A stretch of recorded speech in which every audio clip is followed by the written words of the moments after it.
The internet wasn't built with safety in mind. But today, there's a huge community of online trust and safety experts, not just building the rules, but enforcing them too. I'm Ailish Daly, and this is Trust Issues, insights from the people who keep the internet safe. In each edition, we meet the experts shaping how the world experiences the internet, what's allowed online, what's not, and the future of how platforms will protect people. Let's share knowledge and build a safer internet together. I first came across Cecilie Fjellhøy, like many of you, through the Netflix documentary The Tinder Swindler. That was about 3 years ago. It told the shocking story of conman Simon Leviev, also known as Shimon Hayut, who used a dating app to connect with women and then emotionally manipulate them, leading them to believe he was in serious danger and persuading them to cover his extravagant expenses. Cecilia was one of those women, and she lost $200,000 in the deception. I had the privilege of meeting her earlier this year at Google's Anti-Fraud and Scam Summit, where she gave a powerful keynote called Behind the Swipe. She spoke about the emotional and psychological toll of scams and shared her journey through financial fraud, trauma and healing. When we spoke afterwards, Cecilia made a compelling case for embedding lived experience at the heart of policy, platform design and public education. She is far more than a victim of fraud. She's a whistleblower, an advocate, and a force for change. She's also hosting a brand new series for Netflix, LoveCon Revenge, where she helps victims of romance scams reclaim their lives. And what's additionally so interesting, but often overlooked, is that Cecilia is also a tech professional. She worked for many years as a user interface designer before becoming a prominent speaker. Today, she's on a mission to combine empathy with expertise, to push for smarter, safer systems in our online spaces, and she's making remarkable progress. I'm truly honoured to welcome Cecilie Fjellhøy to the podcast. Oh, thank you. Thank you for that intro. Sometimes I just get a bit overwhelmed when I hear, like my journey being spoken about like that. So no, thank you for having me as well. I'm good. I'm so glad to hear that. And look, I'm going to dive right in because, I want to understand the human toll of digital fraud. Can you share the emotional journey that you went through after discovering that you had been defrauded? Yeah, and thank you for the question, because I think a lot of times we speak about the fraud in itself. A lot of the times we get asked how you got defrauded, but for me, that emotional journey afterwards is just as important. And I think, first of all, what goes through most victims' minds is that we were either, when it comes to romance fraud, cheated on, you were in an abusive relationship. Like all of these thoughts are so much more human than the financial aspects that we usually go into, how much money did you lose and how much debt do you have and what's going to happen to the money? And that is what I was so set aback with, is that people only cared about the money. That was the first time, that is the first thing they asked, and not how I was. And this had been my boyfriend. They knew that this man had been someone that I had loved and trusted, and he had abused that trust. When we come out of it, all of that, what they did to us as human beings, are just being completely overlooked, because when you then go to the police and you decide to report it, which I did immediately. I was quick. I was like, I really felt that what I'd been through was a horrible thing, and I had lost a lot of money, and I was in deep debt. I took up 9 loans, so I had my creditors hunting me to get me to pay invoices. So I had no choice either. But then you then meet police officers who are not trained, who don't really understand what romance fraud is. When you go into the police and report fraud, that can be anything. So I think when you then meet people immediately that are just really dismissive of your experience, and you can sit there and cry. I even brought my mom to the police. I was 30 years old and I was crying in my mom's lap, and the police didn't care. And that is still stuck with me, that trauma about, I think we all can meet criminals. I think that's part of life. Sometimes we meet people who are not good for us. And I think I've noticed enough in my life now that people can meet be bad people. It doesn't even need to be a fraudster, but just an abusive relationship. But you expect to get help. That's even more traumatizing when you then go to get the help. You're screaming out that this isn't right. Why am I being left with all the responsibility while my fraudster can just continue? That is just not just. And I think that emotional toll. It's been 7 years and I'm still not done with it. While my fraudsters have moved on to new victims and new frauds, I'm still stuck with it. Why I'm still traumatized to this day, 7 years after, is not what my fraudster did to me. I have healed from that. I've understood. It's not an excuse, but I understood why he did what he did. Um, but why the police have done what they did and why the financial institutions have done what they did, it's impossible for me to get an answer to, because for me, it still doesn't make sense. Yeah, and thank you so much for sharing that. And I can only imagine just how overwhelming that must have been to go through. What do you wish more people understood about the psychological aftermath of scams like the one you experienced? I I think it's just I think with all other crime types, because there's more women and men coming forward with these stories, we tend to focus on the victims' actions instead of the criminals. So when we're saying like that, what people don't understand about it is like because we immediately go into why did you do what you did? And to me, like even at the start, when people were saying, weren't you ashamed? I was never ashamed. Immediately when this happened to me, I felt abused. I felt taken advantage of. I felt cheated on. I felt all of these emotions. But it's when I went to my friends and, police and the banks, that's when, but why did you did what you did? Why did you do all these transfers? Why did you trust him? And trust is very difficult to make other people understand because people can sit, hindsight is a gift. Of course, I shouldn't have trusted this human being. There were plenty of red flags, but I did trust him. And what we humans do, research has proven, love is blind in that sense, is that when they first gained your trust, we hold on to it. So I think that is what people don't really understand. It's the abusive relationship, that nature of this type of fraud, which is just horrendous. Like when I look back on the text messages between me and Simon, I have one text message where I apologize to him for trusting too much. I'm sorry to you. And he says, no one now, we're in a war. And you don't, no one else, so they isolate you. So the only individual you can trust is suddenly the person that is the most dangerous to you. And when I think about that I ran straight into this individual that did everything just to destroy me. He could have done anything to me. And I think that is like, and especially with these in-person ones, which I know mine is not what happens the most, but it happens more than what people are knowing. And I think that is really, there are more people out there defrauding people in person that we think. But that you have that extra added intimate relationship that you had with this individual that no one is, because it is touchy. It is very a sensitive subject, but we have to discuss it. So I think when you say what people don't understand about the psychological toll here, there's so many levels to the abuse here that people don't even want to go into because it is really jarring.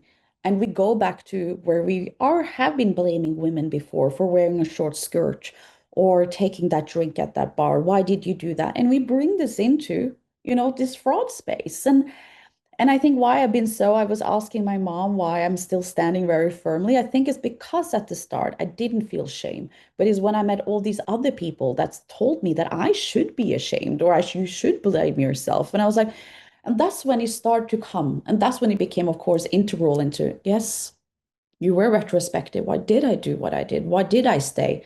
As in domestic abuse cases, where they get the question, why did you stay? Why didn't you leave? And it's the same exact with this romance fraud cases, which is so sad. I think it's really sad how we're treating victims of this crime.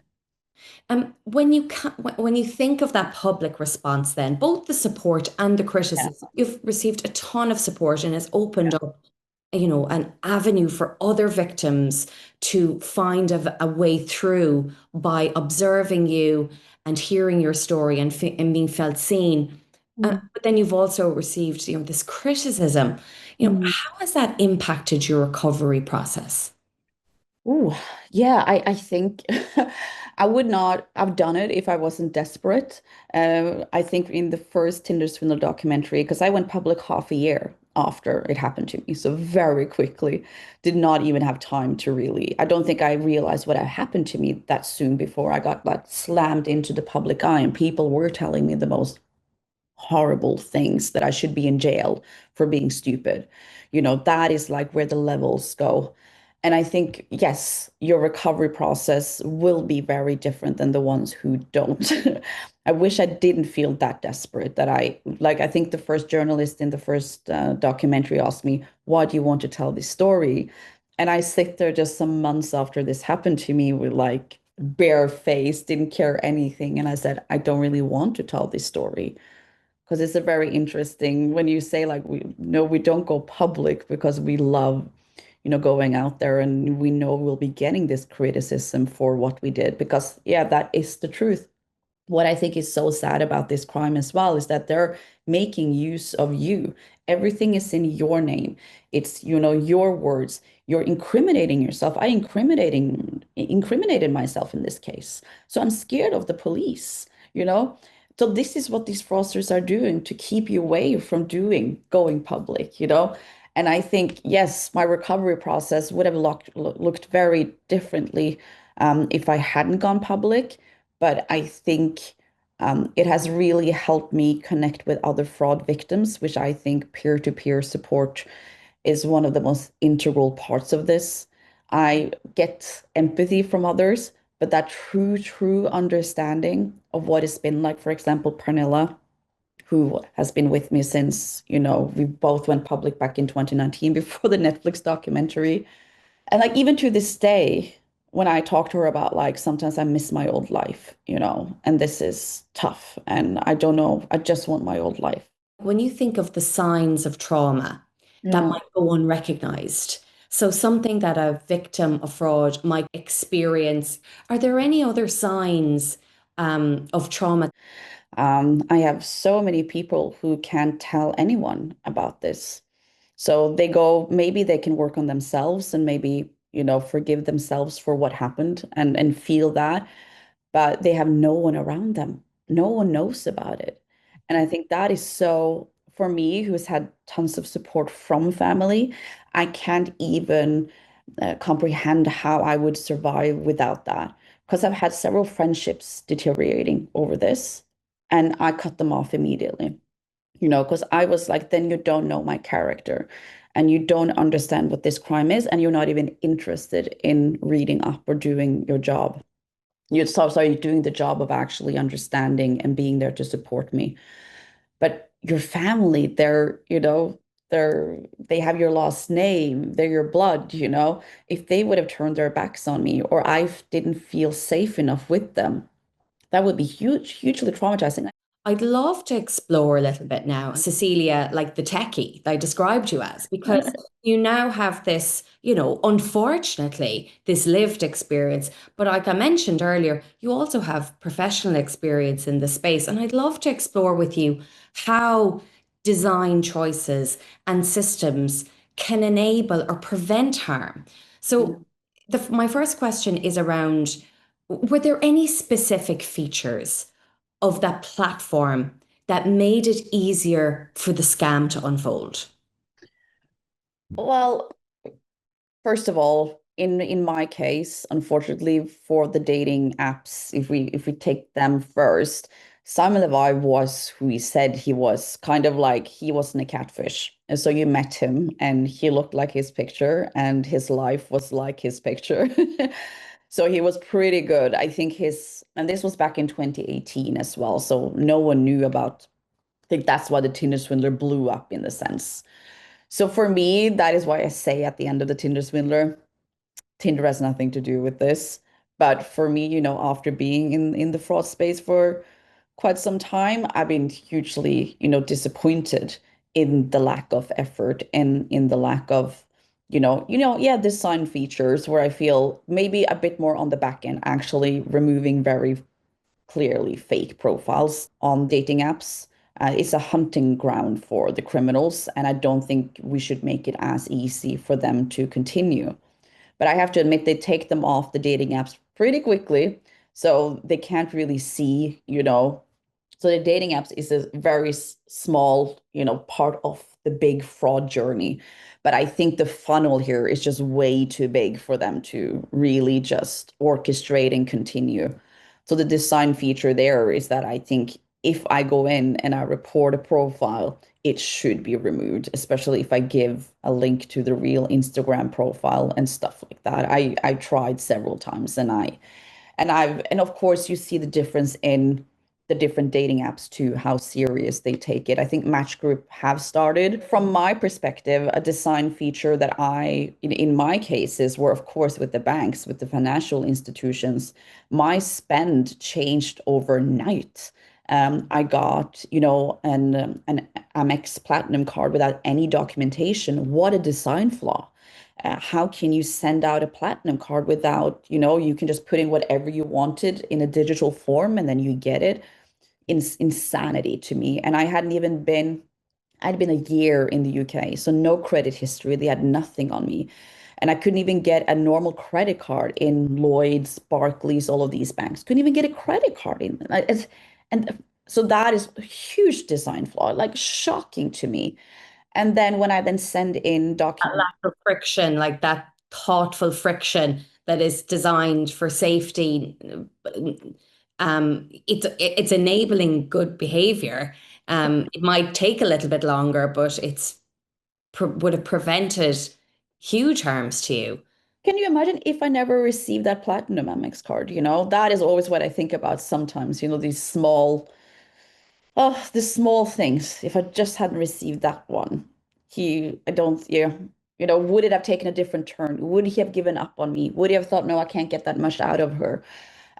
But to see how easy it was, and then later on, with my main bank in Norway, that's where I took up a lot of high debt consumer loans, high interest consumer loans, 20% interest, and I got like eight of them paid out to one single account. And that, of course, alerted them back in 2018 for identity theft. Kind of, okay, this is an unusual transactions, but they asked, are you the one authorizing are you authorizing the transactions? And of course I did. I'd been socially manipulated, so I knew he was going to use my card. So they were, they had designed for identity theft, but not this type. And what the banks still are saying to this day, 7 years after, is that because I didn't warn them that I was being defrauded, it's on me. And to me, like when I see how far we've come in other countries like the UK and Australia and Singapore, like where I just like to have still that notion 7 years after that a fraud victim who are being abused and socially manipulated are going to tell the bank they're being defrauded when your systems have alerted you and maybe you should warn this or even stop. So I wish my dream is that we can get some legislation that are allowing the banks, and I think they can. They're allowing the banks to freeze an account or stop a transactions if they knew a crime is happening. To me, it's been insanity to watch from the sidelines. I'm not working for a bank, to just see, well, we know a crime is happening. It's almost like seeing a murder or some violence is happening, and you're just like not we have an obligation then to call the police. We're supposed to do something, but in this crime type, you're doing it yourself. So we're just going to let the money go, and to these criminal networks. So I've always been really flustered that we're saying that this is none of our business as a society is. As a nation, we are, as the world, we should really care where that people are losing money and they're going to crime. So I think that's the design flaws where I was like, how could I spend over 200,000 pounds in 54 days? Not me, but him, all around the world where that was so unusual for me. That account hadn't even been used in almost a year. and suddenly this is happening. It should have been tons of red flags and should have been stopped. It could have been stopped 100,000 and I would have been better off. Even that is an insane amount. But yeah, I could go on a tangent forever about the design flaws. But for me, what I have to say from a UX design perspective, that's what I think has been so interesting when years have passed and I've been able now to dissect a bit more what really happened to me. And I'm thinking with my UX brain, I was like, there's were no friction. This was way too easy. You mentioned friction. Is that the answer here in your perspective? Like maybe you can tell me a little bit more about Yeah. it, but if you could redesign one part of your user journey, what would you change and why? We need to center the human again. I think it's incredibly weird if we even because Amex was the first half and the Norwegian credit card was the second half. So if we could stop it earlier, it would be with Amex. So it would be actually to look at the human here. If this individual who has that has recently opened an account, are so eager for this account to be open. She's so like she calls you every single day, wants you to open it, and it's blocked, and she wants you to open it. And you are abiding by that. You're not centering the human. Because I'm so sure that if you could listen to my voice on these calls where I'm lying that I'm in Cape Town and I'm in Boston, I don't know, all the places that he traveled, when I was sitting in an office in London, first of all, maybe you could have some software that shows that this call is coming from London.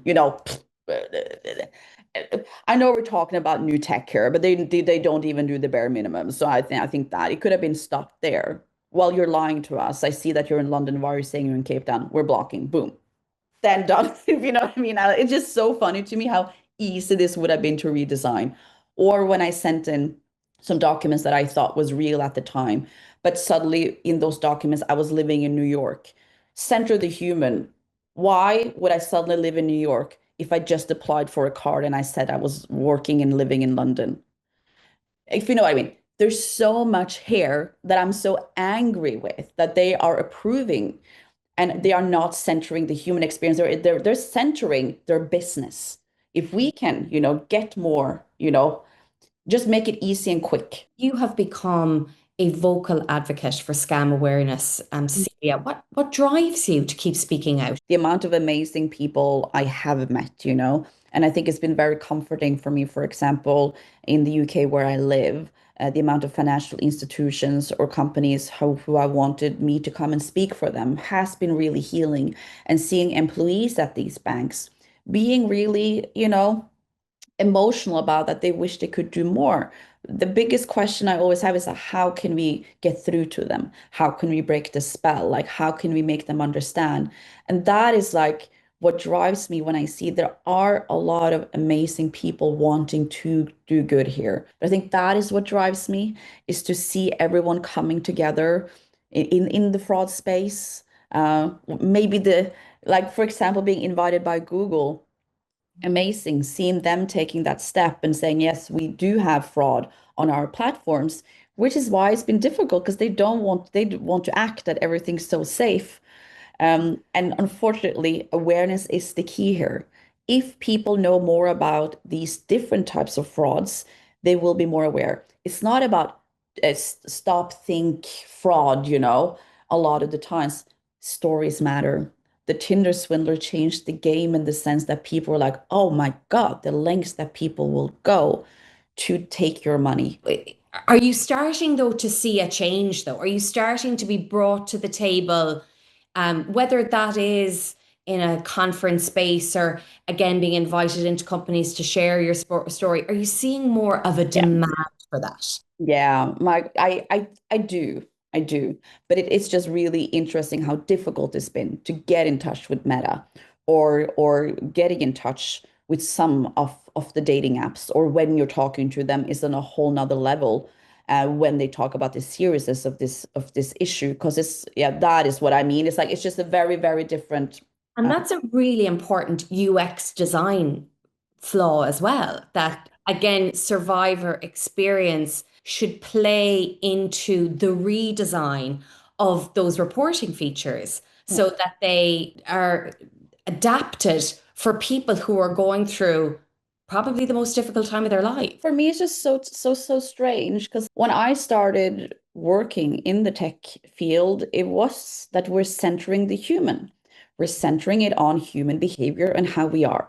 We can't just ignore that. We can't just say, well, I just want to design it this way.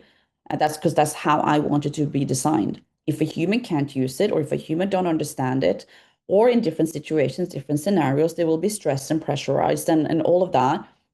You can't just say, well, that's how it is. What most fraudsters, scammers do is they use the platforms for a very short amount of time. They bring you off it. They like Yeah. the majority of the bad work is done off platform.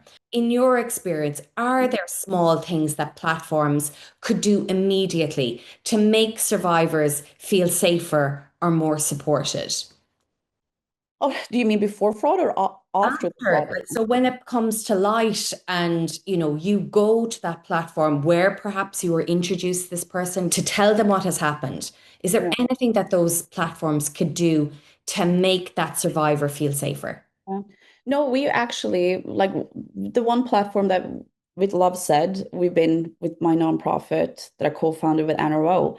One of them that they already are collaborating with the nonprofit regarding domestic abuse. So we've been talking to them about, okay, if then a victim survivor comes to them and said, well, I met someone here, I got defrauded, they will then help them, getting that mental health support, the peer support.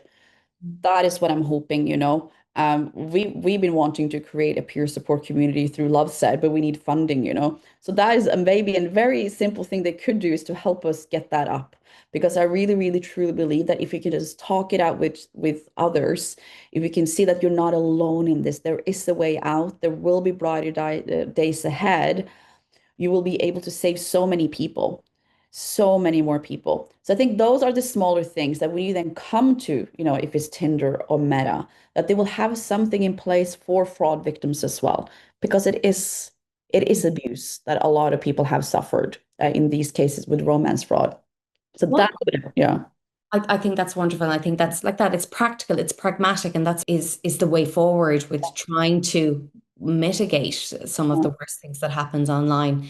What do you think, Cecilia, the general public still gets wrong about romance fraud or digital scams?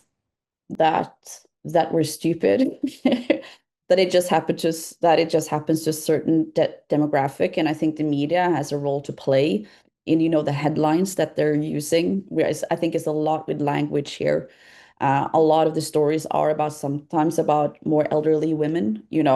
So when those stories gets told, because they're the ones going public and we're the ones going public, so that's where it becomes very skewed. But in a sense as well, like I just picked out some headlines where one of the headlines, I must have sucker written on my forehead. I was a fool for being duped. Those are headlines. If that's the headlines people are coming out with, that's what people would think. Like in my case, one of the headlines were not the headlines, but like the byline was that, but the banks meant that she should have realized she was being defrauded. When that is being said, and being, of course, that the general public will then, yeah, oh my God, yeah, she should have realized she was being defrauded. It's a really dangerous, slippery slope when we decide to talk about scams this way, or that you fell for it. That is maybe my biggest pet peeve. Sometimes I say it too, so it's not that. But it means that you do something actively to yourself, but you're being targeted by these criminals. And I think that's the biggest mishap is that this happens to a certain demographic and you're safe. If you had that chance to address the CEOs of major platforms directly, what would you say to them in that meeting? I truly genuinely believe that there are tons of good employees at these companies. That is not the issue. But as I said, as I've been mentioning, I think just top down, they don't see the humans behind, the reports, the scale of the issue. So I think what I would say to them is, to highlight the suicide statistics of this crime. You know, Mark Zuckerberg has been in Congress and he has met survivors of other suicide victims of bullying. But this is another thing we don't really think is happening. Well, it's just financial, it's just some money loss, it's a victimless crime. Some money loss. this is destroying families, this is destroying communities. So I would have kind of tried to tell stories about how people have met their criminals on their platforms, show how deep-rooted fraud is integrated almost into their platforms. Criminals are quick. They're quick at contacting, they're quick of taking them off platform to WhatsApp or Signal or Telegram or anything else.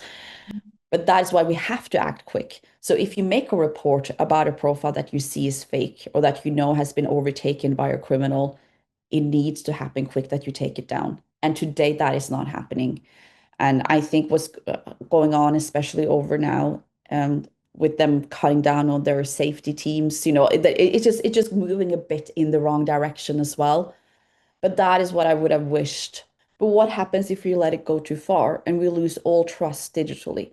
What are we going to do if people don't trust any links they see or any websites they see because we haven't done, the proper job of frontier because we just thought it would be, oh, doesn't matter, it's people's, or this is only if people go into a fake website and buy this, that's their issue.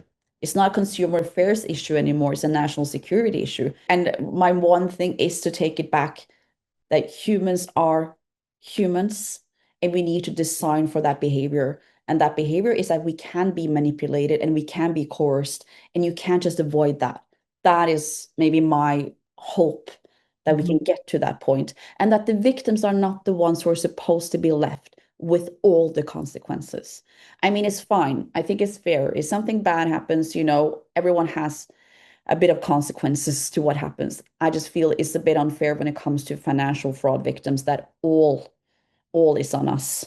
And that is what I hope we can change in the future as well. That's wonderful. I couldn't agree with you more on that. Such a pleasure talking to you, and I've learned so much again today. And I hope you realize that you're making such a difference by speaking out. And it's not just by raising awareness, but it's helping shift how we think about support, how we think about safety, and how we think about accountability. And I truly am a stan. I'm a huge admirer of your clarity and the way you continue to show up. With purpose and with compassion. So thank you so much for your time. Thank you. I appreciate it. Thanks for tuning in to Trust Issues, brought to you by Web Purify, an InTouch CX company. What are your thoughts on today's conversation? And what do you want to hear about next? Get in touch with us on LinkedIn. We'd love to keep the discussion going.